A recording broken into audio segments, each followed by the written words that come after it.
Is there anything else you recall getting out of the experience? I played you the video before, I wonder if it triggered any memories on being on that stage or... Yeah, I remember being nervous. I remember practicing that pitch a lot.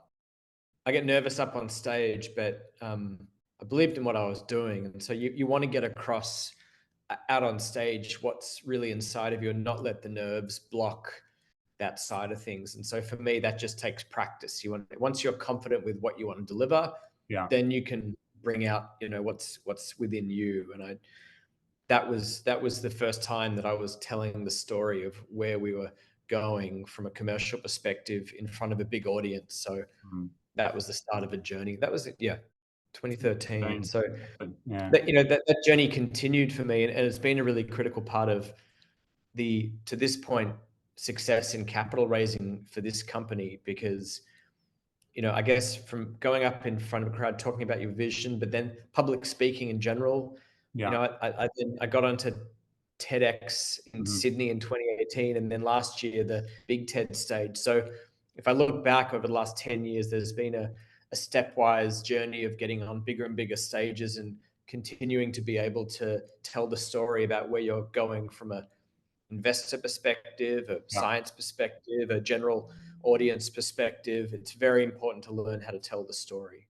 How do you prepare to tell that story better? Is it sort of simplifying it down, anchoring to the story? What is it that works for you in that formula for pitching? Practice. Practice is the most important thing. So you want to be doing it and receiving feedback as much as you can bear without destroying your morale.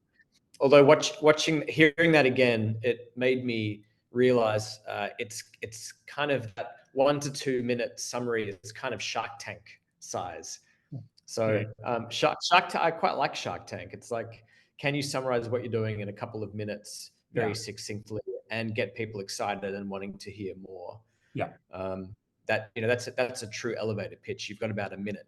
That's right. So, I think through that period, 2012, 2013, I was starting to pitch to a lot of different people and Australian investors, which I was not successful with. And that was in the middle of that. So I think to answer your question, practice is the most important thing and knowing your audience.